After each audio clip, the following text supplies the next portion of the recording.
What's going on, everybody? This is your man Kelly White from Reality313Radio.com on Kelly's Kitchen. Listen, we are live right here at the Music Hall where some of the great have performed. Like I said, Anita Baker, Aretha Franklin, the list goes on. And we're going to add another member to that list, okay? All right, the one and only who is not just a guest to Reality313, but he's family. He's a brother, okay? Come on now. And he's always continuing to bless us.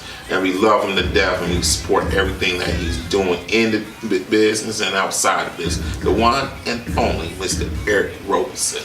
What's going on, as always, bro? the glasses are amazing, man. You're a trailblazer when it comes to the frames, man. So I appreciate that. You know where I get it from? I get it from Mr. Kalu Jones, my business partner. Okay. Right, so I need to get school. Yeah. Put me on the list. He needs to start a class. Yes. I'll sign up. What's been going on first? Happy New Year. Likewise. Happy holidays and everything. How was your holidays, man, and New Year? The holidays were good. I took some time just recently, though I did do a show last New Year's. For the last 4 years, I think, since my second son came, I've been staying home for New Year's, and it's been really, really nice. Like really passing up gigs. It's nothing like it, isn't it? I realized how important it was to my wife. I started realizing this New Year's is really, really important. So last year, I went out and got that money.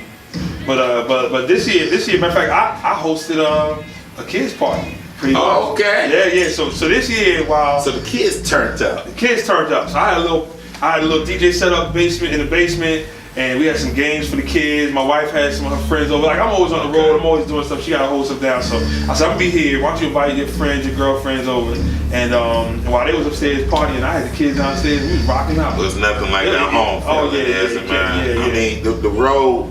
Being on the road and all that is good, but being home with your intimate family, it's you want to reward it, man, because you want to spend time with them, and I love it, man. I love being a dad. And we gotta go out there and get it. So and they understand. Look, if the right offer comes and whatever, I'll bring the whole. Matter of fact, when I did New Year's last year, I brought the whole family. Kids standing on the side of the stage and everything. That's so it was so it was all love. But this year I said, let's just be home, man, and chill. We had a good time. That's what it's about. God is good all the time. Now, what have you been up to since we last spoke, bro? That's a great question. So we did the Tigalera album, me and Fonte. Yes, indeed. And I heard a couple tracks, and it's dope. Oh yeah, it's dope. It's been doing really good. Hopefully we'll do some touring in 2017. Okay. The album's doing great for us, and really the whole album was really just two close friends here, man. We've been talking about doing music.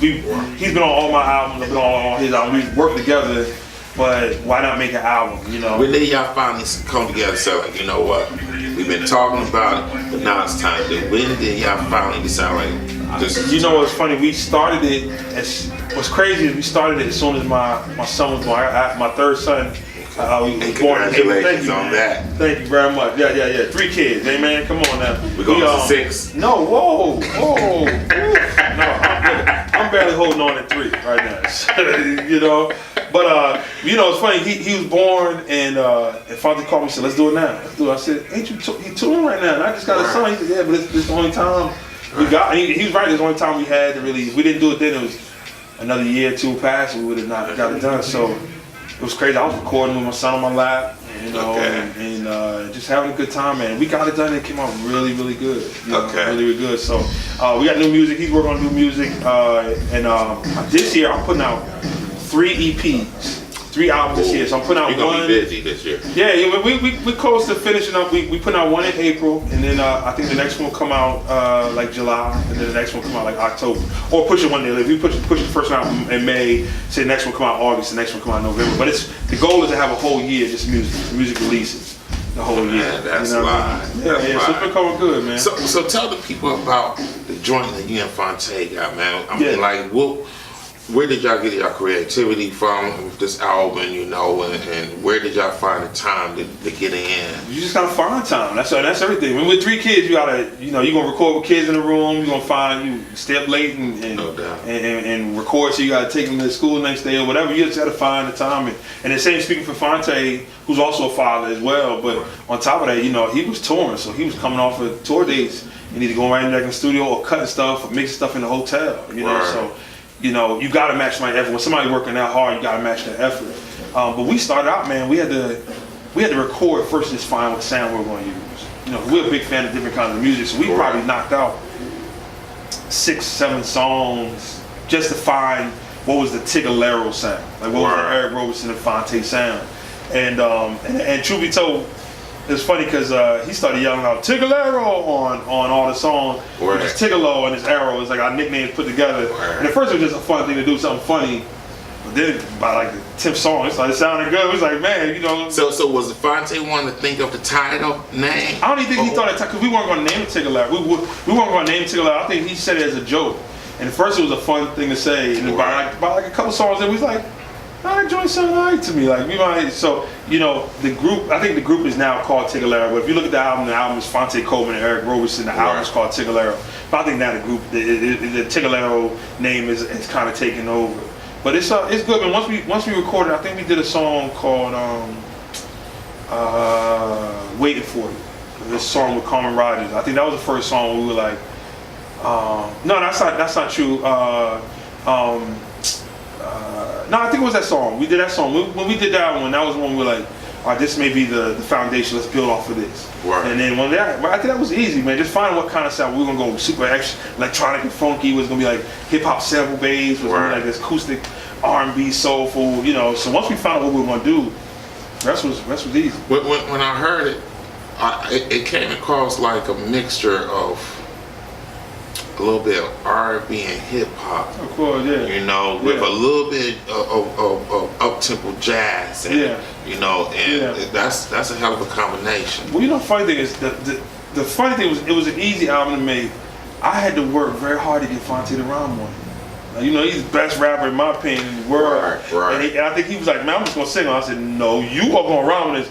So it's crazy. Especially from his early days with Lil Brother. Yeah. So you know, so what was crazy was you know, the songs would come out really, really good, and I started rhyming on stuff. So that's what made him like, look, if you ain't gonna rhyme, I'm gonna rhyme on it. He's like, no, all right, let me, I'll go ahead and rhyme on it. So it's probably like 3 songs. I didn't need him to rhyme all over the joints because he's a phenomenal singer. So I was fine with that too. But I'm a fan of his rapping, you know. Right. So me personally as a fan, I needed to hear that, you know, on the record. So it came out great, man. I think I don't think we knew what we had when we were doing it. And that's probably with all of us. We probably make music. We'll wait to see when it gets to everybody else to see. But I think we're real happy with how people responded to it. What's some of your favorite tracks on that? Ooh, man. Through the Night, which got that Jodeci feel. Sometimes is an important song. It's a lot of Sometimes it's deep. Yeah, it's an important song. Man, it's so easy. The first single, I think we knew we had the album when we did that one. Like once you heard that one, like, oh, this is a monster up, you know. Same Smile, which actually Fonte wrote, man, just a well-written song. You know, like I'm about that pen, so I also respect when people write phenomenal records. So you know, and it's funny because that record we almost didn't put on now. We acknowledged it was an incredible record. But we had already had Carmen Rogers doing a hook on one song, like how many features we were gonna do. So we're like, maybe we don't put it on the record. But it was just such a strong song. It just eventually had to find its way on it. You being I think you're one of the most talented writers in the game. How, when you put a masterpiece together, and you might have like 30, 40 joints, how do you go through the process to figure out like which one makes the final cut? Great question. You know, I think with most times I'll record double the amount of stuff that people hear. So let's say, you know, if an album has 10 songs on it, I probably recorded 20 songs. So with this EP thing we're doing right now, it'd be probably 15 songs, 5 songs each time, and I'm already at 30 songs, and I'm still writing. You know what I mean? So I think a lot of it is get out of the way yourself, like let the creativity hold, and then a lot of just responses. I mean, when I play music for the kids, they're my first A&Rs. So when I'm dropping off to school, I play them the song I did last night. If they're not jumping back there, y'all don't hear it. You know what I mean? It's as simple as that. So, but then I have a trusted ear coalition, I call them, like a couple of friends who I think can give me a straight answer on like, you know, because I think, you know, when you create something, you're gonna always be obsessed by it. You can't really judge how good it is or whatever. Every once in a while you have a special song where you go like, I really think this is special. But for the most part, I don't know what I got when I have it. You know, when I did Picture Perfect, I didn't know what I had. A Bar You or Dealing. I think it's probably a good song. I don't know if it has that impact. People love that So song, you- man. you- yeah. It's so old, but Oh, man, yeah. but You got- Dylan's you got Dylan Ray picture is like one of them joints that's just like up there with like Marvin Gaye. Yeah, well, you thank know, you. sexual healing and, Woo, that's a big you statement. know, Yeah. Trouble Man. It's one of them joints, man, where it's gonna go down as a iconic. You Wow, know, wow, thank so and I think the world still has yet to see the best of Mr. Eric Roberson because you're off the chain. Oh, You know, you got some people that go on stage, but you command your stage presence when you go on there. And where you get that energy from, man? Just having fun. I've been doing theater. I grew up doing theater, you know, since I was a little kid, just following my older sister, who was really the performer of the household. You know what I mean? And I majored in music theater at college and had a great opportunity to play in some serious roles, you know, musicals and straight theater. And even before I really got into the business, I did theater as well. So I think a lot of what you see on stage is that. Right. But I think the more you perform, I think it goes to how many shows I've done. Mm-hmm. And in my career being an independent artist, you know, I would show up to cities where no one knew me. Right. So I had to win over crowds. Like, you know, from song one, you don't know that whole song, you don't know nothing. So I think there's a level of comfort that when you come from that, you know, it's one thing like I got this big radio song. Now I show up in your city and everyone sing along, everyone knows it. Right. You know, that'd be great. But I came from a point where I'm gonna teach you this song. I'm gonna teach it so well to you that you're gonna go home singing it, and you're gonna come back next time I come to town. So there was a level of comfort, man, that you know, I trusted, man. The only person who knows what's gonna work is God.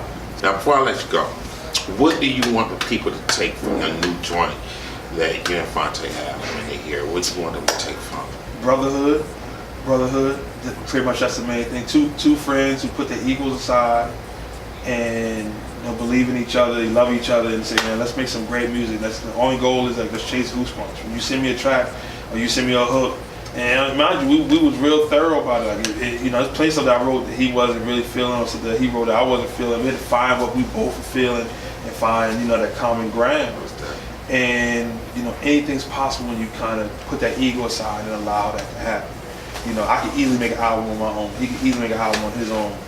And we didn't have to do it. We did it because one, we wanted to do it, but we knew the fans wanted it. We have a new station out in the area. So when you come back, Yes. I told your twin brother, Mr. Demo, Okay. you guys got to come down to the station so we can have a face-to-face, one-on-one in-house studio. Congratulations with that. That's dope. Okay, thank you. And we know how y'all like to get down some food, so we will have a buffet style, y'all. Okay. I'm on a diet now, so I can be ready for it. You know, I couldn't do no buffet before the show now. You be messing me all up. But next time, 6-pack, something like that. My wife would like that. Man, look, we got much love for you, two Always, brothers, man. man. We support you guys, man, all the way around 100. Thank you. Likewise, man. Likewise. And we thank you, man, for always thinking of us when you come. As always.